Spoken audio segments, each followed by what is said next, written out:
ராகி பால் கொழுக்கட்டை பார்க்க போகிறோம். ராகி பால் கொழுக்கட்டை எப்படி செய்யறதுன்னு இப்போ நான் வீடியோவில் சொல்ல போகிறேன். தேவையான பொருட்கள் என்னென்னு பாருங்கள். ராகி மாவு 1 கப் எடுத்து வச்சுருக்கிறேன். பால் அதை சமைச்சி போகிறதுக்கான பால் வச்சுருக்கிறேன். இது தேங்காய் பிஞ்சு இளநீர் பாயாசத்துக்காக சேர்ப்போம்ல, அந்த மாதிரி அரை பிஞ்சான தேங்காய் எடுத்து வச்சுருக்கிறேன், அரை முடி. உப்பு தண்ணிக்காக உப்பு கொஞ்சமாக தேவைக்கேற்ப வச்சுருக்கிறேன். இப்போ உப்பு தண்ணி சேர்த்து மாவை நம்ம பிசைய போகிறோம். மாவை பிசையறதுக்கு பாருங்கள், லேசாக உப்பு தண்ணி தெளித்து ராகி மாவை பிசைஞ்சிக்கணும். நம்ம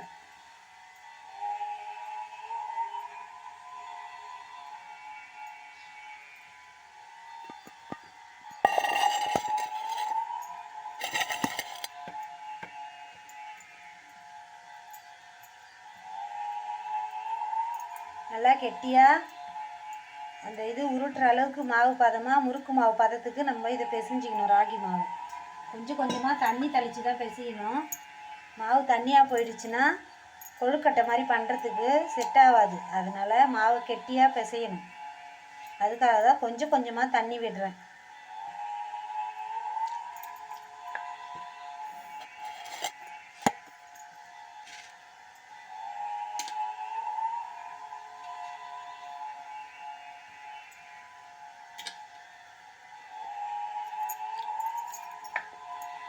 உப்பு தண்ணி தான் தெளித்து நான் பிசைகிறேன்.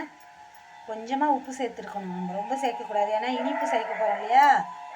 பால் காய்ச்சி சேர்க்க போகிறோம். பால் காய்ச்சி தான் இதை போடுவோம் லாஸ்ட்டாக. அப்போ இனிப்பான பலகாரம் தான் இது. அதனால் மீடியமாக தான் உப்பு சேர்க்கணும்.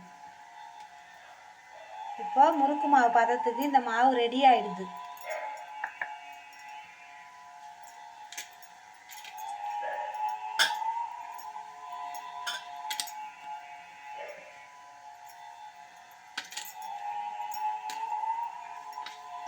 இப்போ இதை முறுக்கு குழையில் போட்டு புழிய போகிறேன் நான்.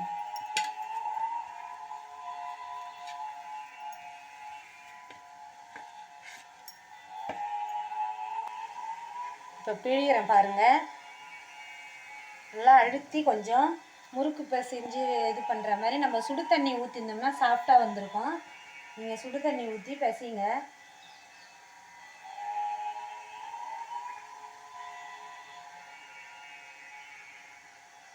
கொஞ்சம் ஸ்லோவாக தான் இறங்கும் இது, ஏன்னா நான் பொறுமையாக தான் பண்ணணும். ராகின்றதுனால நம்ம ஆவி கட்டியிருந்தால் சாஃப்டாக வரும் மாவு.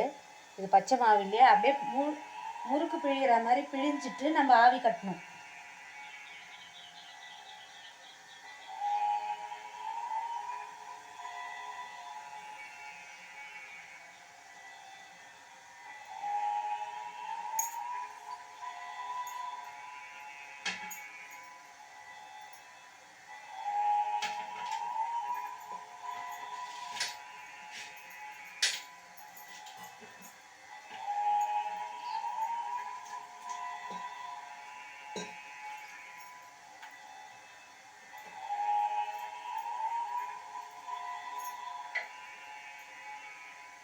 இதெல்லாம் ஒரு ஈஸியான ரெசிபி தான். நம்ம எவ்வளோ ராகி சேர்த்துக்கிறோமோ அவ்வளோ உடம்புக்கு நல்லது.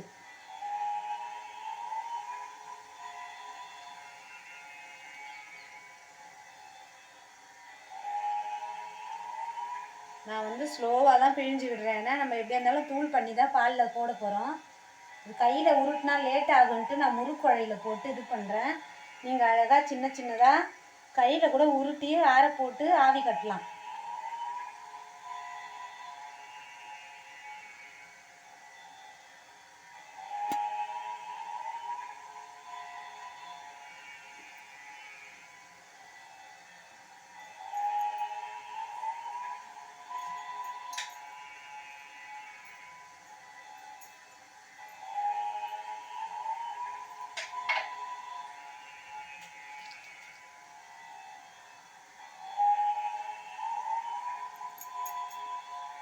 இவ்வளோதான். இப்போ இது ஒரு 10 நிமிஷம் நல்லா வேகணும்.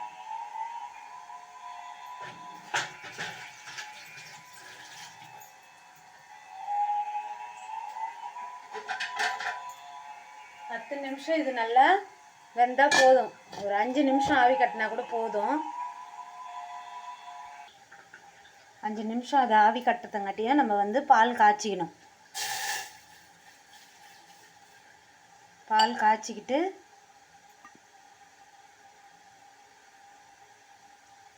இப்போ பால் கொதிக்கிறதுங்காட்டியும் நம்ம வந்து தேங்காவை, அதை பிஞ்சு தேங்காயை தான் நான் எடுத்துருக்கிறேன். நம்ம மோஸ்ட்லி வீட்டில் இருக்கிற தேங்காய் பயன்படுத்தலாம். அதனால் இது வந்து ஒரு 4 பேருக்கு தேவையானது செய்கிறேன்னா அதுக்கேற்ற பாலில் தண்ணி வைக்கிறேன் நான்.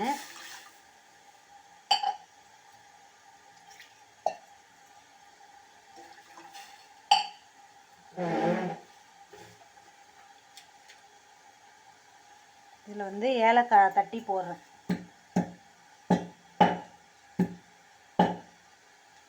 இன்னும் வாசனையாக இருக்கும் இல்லையா, அதுக்காக ஏலக்காய் போடுறேன். பால் நல்லா கொதி வரத்தங்காட்டியும் தேங்காவை அரைச்சி ரெடி பண்ண போகிறேன் நான். அது இளம் தேங்காய் தான், கட் பண்ணியும் போடலாம். நான் அரைக்கிறேன். ஏன்னா நம்ம மோஸ்ட்லி முத்தின தேங்காய் வந்தால் அரைச்சி துருவி தான் போடுவோம். துருவி சேர்த்துக்கலாம் நம்ம. நான் வந்து ஒன்றும் பாதியமாக அரைக்க போகிறேன். அரைச்சி அதில் பாலோடு சேர்த்துட போகிறேன் நான்.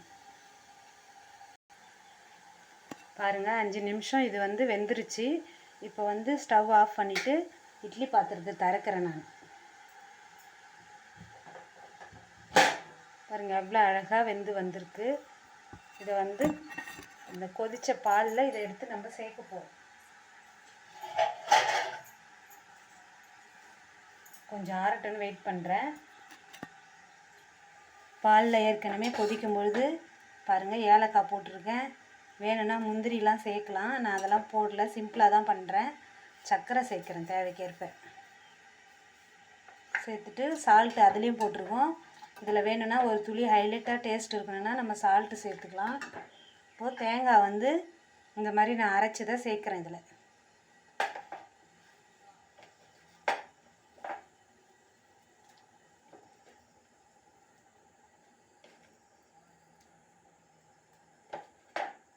இவ்வளோதான். எவ்வளோ கெட்டியாக அழகாக இருக்குது பாருங்கள் பார்க்குறதுக்கு. இதில் வந்து அந்த பால் கொழுக்கட்டையை போட்டு கொதிக்க வைக்க போகிறோம்.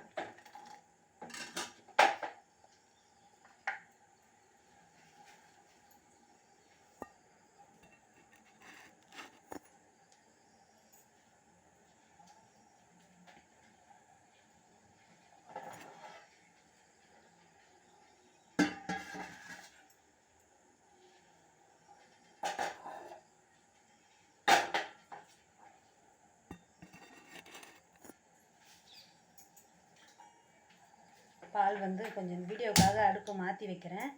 பால் கொதிக்கிற பாலில் இந்த ராகி சேமியாவை நம்ம சேர்க்குறோம்.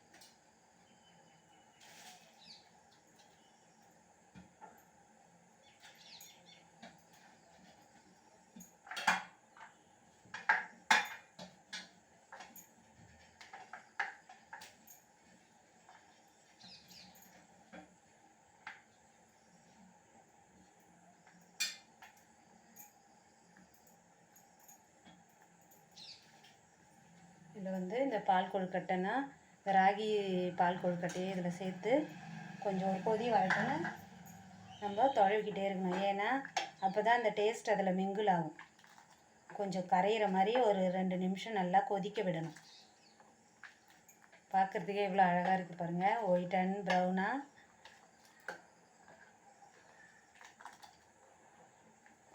இவ்வளோதான். ஆனால் இது கொஞ்சம் ஒரு 2 மினிட்ஸ் பாலில் நல்லா கொஞ்சம் குழையிற மாதிரி கொதியணும். ரொம்ப குழைய விடக்கூடாது, நம்ம சாப்பிட்ற அளவுக்கு. ஏன்னா ஏற்கனவே ஆவி கட்டி வேக வச்சுட்டோம். வேகாதுன்றல பாலில் கொஞ்சம் மிங்கிளானா டேஸ்ட் ஹைலைட்டாக இருக்கும். அதுக்காக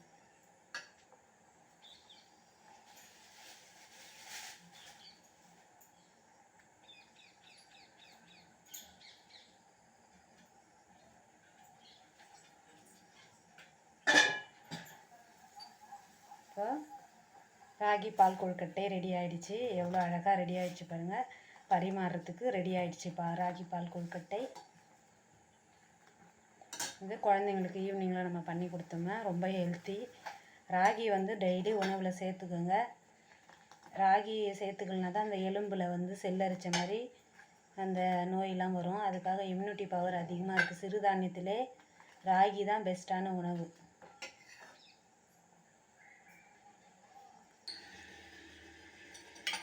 ராகி பால் கொழுக்கட்டை ரெடி ஆயிடுச்சு. நீங்களும் இதே மாதிரி ட்ரை பண்ணுங்கள், வீட்டில் செஞ்சு கொடுங்க குழந்தைங்களுக்கு. ஹெல்த்தியான இந்த ராகி பால் கொழுக்கட்டை எவ்வளோ எளிமையாக செஞ்சு காமிச்சிருக்கேன் பாருங்கள். வெறும் 10 மினிட்ஸ் தான் ஆகும் இதுக்கு. இந்த மாதிரி நீங்களும் பண்ணுங்கள். என் சேனலுக்கு சப்ஸ்கிரைப் பண்ணி லைக் பண்ணுங்கள், ஷேர் பண்ணுங்கள், எனக்கு கமெண்ட் பண்ணுங்கள். எதுவாக இருந்தாலும் எனக்கு ஷேர் பண்ணுங்கள். இந்த என்னோடய சேனலை எல்லாருக்கும் ஷேர் பண்ணுங்கள். பார்க்குறதுக்கே எவ்வளோ அழகாக இருக்குது பாருங்கள். ராகி ஹெல்த்தியான இது தான். நான் போடுற என் சேனலில் போடுறது எல்லாமே முக்கால்வாசி நேச்சுரல் இதுங்களை தான் போடுறேன். வீடியோ தான் சிறுதானிய உணவுகளை பற்றி போடுறேன். ஆரோக்கியமான உணவுலாம் எடுத்துக்கணும் எல்லோரும் அப்படின்னு தான் நான் என்னோடய சேனலில் நான் போடுறேன். பாருங்கள், இதே மாதிரி நீங்களும் ட்ரை பண்ணுங்கள். தேங்க்யூ.